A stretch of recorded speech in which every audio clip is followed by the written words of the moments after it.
Kids good morning. எப்படி இருக்கீங்க? எல்லாரும் சரியா சாப்பிட்டீங்களா? இன்னைக்கு நம்ம பார்க்க போகிறது grade 7 term 2 chapter 1 comparing quantitiesல இருக்க ஹார்ட்ஸ். ஃபர்ஸ்ட் கொஸ்டின் சரியா? அதில் என்ன கேட்குறாங்க? A number is increased by 20% and then the increased number is decreased by 20%. Increased by 20% சொல்லியிருக்காங்க. அப்புறம் திரும்ப வந்துட்டு அந்த increased number வந்து decreased by 20% சொல்லியிருக்காங்க. So find the net increase or decrease percent அப்படி சொல்லி நம்மளை கேட்குறாங்க. ஸோ நம்ம இந்த இடத்துல என்ன வச்சுக்கலாம் அப்படின்னா, first let's assume original number வந்து நம்ம என்னன்னு வச்சுக்கலாம் அப்படின்னு பார்த்தீங்கன்னா 100ன்னு வச்சுக்கலாம். Okay, so increased 20% first increase ஆகுது.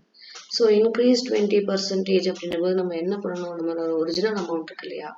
So original number plus 20% of original number.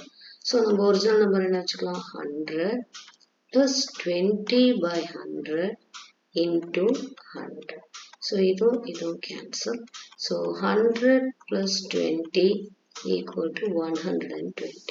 So increased 20% வந்து நமக்கு கிடைச்சது வந்து 120. அவங்க என்ன சொல்றாங்க? திரும்ப increased number is decreased by 20% சொல்லியிருக்காங்க. ஸோ இப்போ அந்த நம்பர்ல இருந்து இது வந்து decreased 20%. அப்போ நம்ம என்ன பண்ணணும் இந்த இடத்துல? So 120 minus 20% of 120. Decreased அப்படின்னா subtraction, increased அப்படின்னா addition.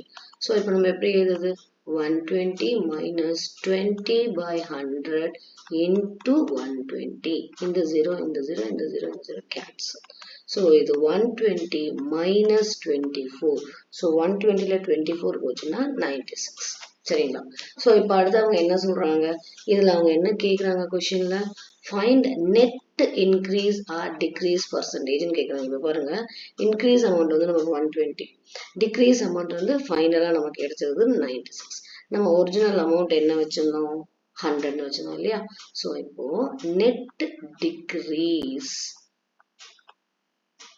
equal to original number minus decreased number. Actually இது decreased percentage போட்டிருக்கோம் இல்லையா? அது decreased value, decreased number. So இது 100ல இருந்து 96 நம்ம சப்ராக்ட் பண்ணோம்னா நமக்கு ஆன்சர் 4ன்னு கிடைக்கும். ஸோ இதுக்கப்புறம் நம்ம அவங்க என்ன கேட்குறாங்க? டிக்ரீஸ் வேல்யூ மட்டும் கேட்கல, நெட் டிக்ரீஸ் வேல்யூ மட்டும் கேட்கல, டிக்ரீஸ் பர்சன்டேஜ் கேட்டிருக்கான்.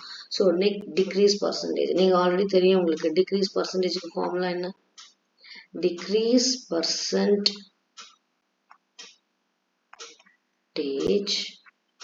equal to decrease value படிச்சிருப்பீங்க, divided by decrease value divided by original number into 100. சரியா? ஸோ நமக்கு டிக்ரீஸ் வேல்யூ நம்ம என்ன கண்டுபிடிச்சோம்? அந்த நெட் டிக்ரீஸ் அதுதான் 4 by original value நம்ம 100ன்னு வச்சோம், multiply by 100. ஆக்சுவலி இது பர்சன்டேஜ் 100%. ஸோ இதுவும் கேன்சல் ஆச்சுன்னா ஆன்சர் 4%. ஸோ நமக்கு ஃபைனலாக இப்போ நமக்கு ஆன்சர் என்ன கிடைச்சிருக்கு? டிக்ரீஸ் பர்சன்டேஜ் ஆன்சர் என்ன கிடைச்சது? Decrease percentage is 4. புரியுதா? Okay, thank you kids. நெக்ஸ்ட் சம்முக்கு நான் அந்த வீடியோ போடுறேன். அதில் நெக்ஸ்ட் சம் வேணும் அப்படின்னா நீங்கள் எனக்கு கமெண்ட் பண்ணுங்கள். செகண்ட் சம் வேணும், ஹார்ட்ஸில் செகண்ட் சம் அப்படின்னு சொன்னீங்கன்னா செகண்ட் சம் நான் போடுவேன். சரியா? தேங்க்யூ.